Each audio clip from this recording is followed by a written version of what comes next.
Kick it in now, it's time to begin. We're gonna get it started. Just believe in your dream and you know you can be anything you want it. What's up guys, I'm the Startup Chauffeur and I interview inspiring startup founders.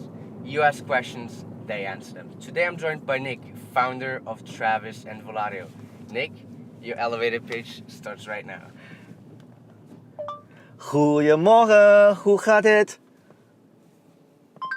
Good morning, how are you? Yeah, so I started Travis 1st of January 2017. That was about 20 months ago. It's been a blast. We're doing very well, selling I think in over 50 countries. Then in 1st of January this year, I started another startup, Volareo, the crypto speaker, blockchain, AI musician. So musicians get paid fairly and your privacy is guaranteed. Do you think that this kind of devices will disrupt our way of learning a language? #AskFounders. I think the way of disrupt is a positive disruption. So you could actually practice speaking with it. Yep, you could actually practice speaking with it. For example, my Dutch, I learned a lot of it from television and radio, so I don't have a chance to speak with it. So my understanding is very good, but spoken language is very terrible. So I hope that with a translation device like this, sometimes I'm practicing my Spanish there. After launching Travis, what made you decide to target the music industry with your next project, Volareo? #AskFounders. I have a history with music. I love music. So when I first came to Netherlands in 1997, it was a sound card company from Singapore that sent me here. And in 1998, the company launched Europe's first MP3 player, portable MP3 player. It was about $600 at the time. Holds 10 songs, amazing, doesn't skip. Because the competition was a CD Discman that you can't put in your pocket. MP3 portable player, you can. And so my history in music has always been there.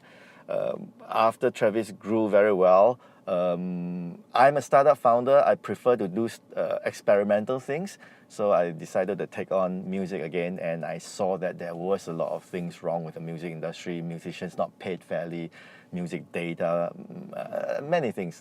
We should have another conversation about that. Will entrepreneurs with lack of knowledge in technical fields such as coding, AI, and machine learning have a hard time in the future?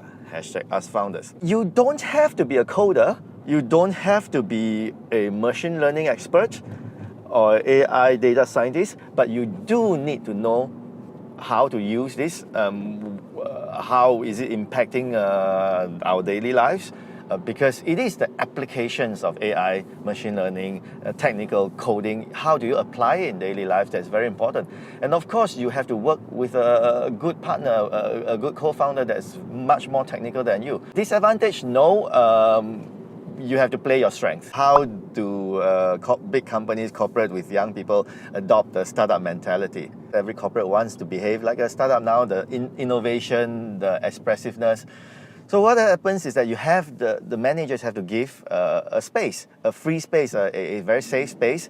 That safe space should be about yes and not about no. So encouragement.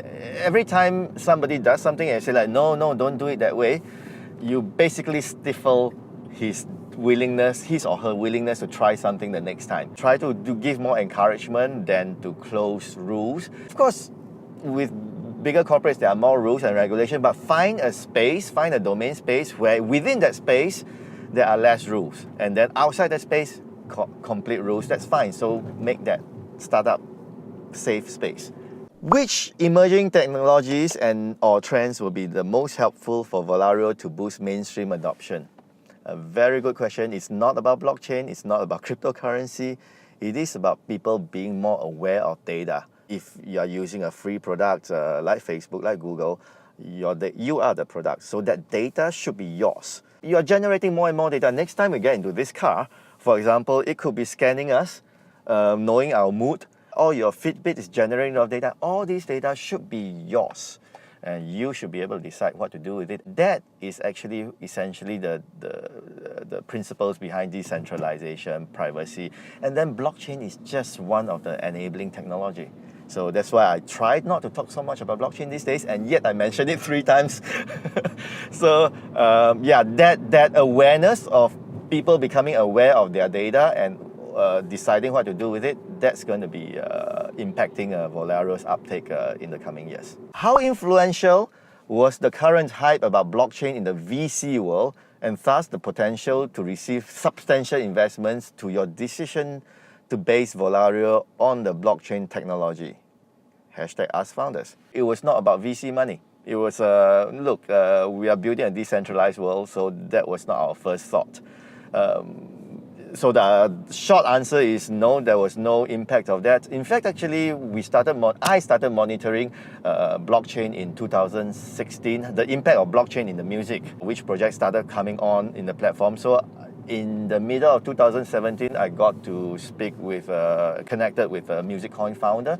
We spoke a lot, and that was actually the inspirational moment. Said, you know what? It's about time we actually make a speaker to bring it into the homes of people, bring blockchain's impact on music industry into the homes of people. And that was the decision, not so much the VCs or the investments.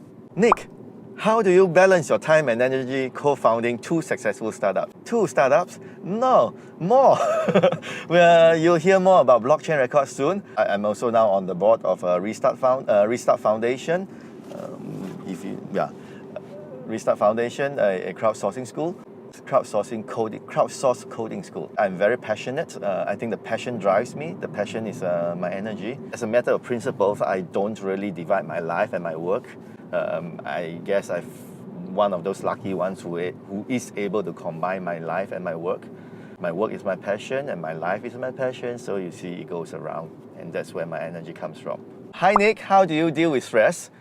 And in what way do you relax and get your mind off work? Hashtag askfounders. Doing a startup, entrepreneurship founders comes with stress, of course. Everybody has stress. And I think one of the most important things about stress is not to be stressed about stress. It may sound corny, but it's true. Be aware that you are stressed and let your body take care of the rest. So just tone it down a little bit. Drink lots of water. So when I notice I'm stressed, I'll do things like drink water, fruit juice, making sure my body is more nourished. Because in this way, then my physical body is able to take care of my mental well-being. I don't know whether there's any science in it. I think so. It works for me. Do anything. Just take your mind off work a little bit. And the thing about taking your mind off work is don't think about taking your mind off work. The more you think about it, the more you're not going to take your mind off work. So just do something else. What are the most important elements to make a startup successful? Partnership, good products, network, or it is an uphill battle to have a successful startup because there are so many startups, and that is the purpose of the startup, to experiment, to explore, to create new things. So you do need all that network. You do have to have a good product that you believe in. You do need to convince people that's a good idea, not just for you, but for enough people, a big enough market. To do that, you need that support. It takes a village to raise a startup. So giving forward, so hashtag give forward, hashtag askfounders, these are all engaging yourself in the startup community, in the entrepreneurship community, coming to a weekly gathering such as Venture Cafe or other meetups.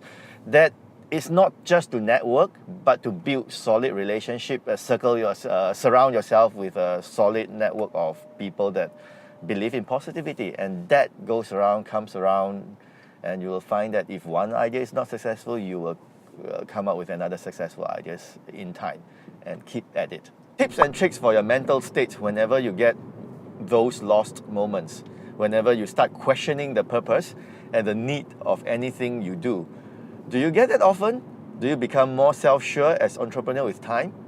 Hashtag askfounders. That comes with surrounding yourself with a founder support, co-foundership. It's very important. So of course, everybody gets lost a little bit here and there. And there's this thing that founders do question themselves all the time. Am I worthy? Is this idea really it? Especially when it's a bit tough. Having that guy, that lady, that girl, that somebody, that mentor that you can turn to and just pour out your fears, that helps a lot. And do have that support. group of people. It's not a support group, so I go to a few of these people once in a while and just tell everything. And their job is not to comfort me, but just listen, because sometimes we just need a shoulder to lean on. When you have a passion and believe what you are doing, it can shake a little bit, but make sure you just zoom back in on the direction and go forward. Back to the keyword of perseverance. And perseverance helps when you have passion, and then the family of founders and positive network really helps. Hashtag askfounders. Can you tell something about the difference between US, Netherlands, Asia startup and entrepreneurial mentality, and how that affects you as a founder? The cultural differences between these three continents are huge. I think in Europe, so Netherlands is in the sense of Europe, is more on creativity, more life, work balance, and integrating a startup mentality into their founder's life. US is all about valuation, chasing VCs. I'm sorry, it is. The Asia startups founders work the longest hours. Not just the founders, the whole team works the longest hours. I probably wouldn't survive as a startup in Asia. Kudos to the Asian startup founders and team. So that is the key difference. I engage with startup founders in all three continents. I myself find a very good balance of quality and life. My passion here in the Netherlands, the community that I work in, the innovation community that I work in is very healthy, very supportive. I prefer less of the VC chase. So in America, it's all about chasing VCs. Nothing wrong with that, just not my personal style. So I find my position here right now in Netherlands very suitable to me. So guys, we reached the end of the interview. Thank you very much for sharing your questions. Make sure to follow Startup Chauffeur on social media and subscribe to the YouTube channel. Remember, you ask questions, they answer them. So Nick, what message do you want to get out there? Yeah, guys, founders, entrepreneurs, keep doing what you're doing, believe in what you do, throw in your passion, make sure you follow through perseverance, and grow your family of support. Keep the questions coming. Hashtag askfounders.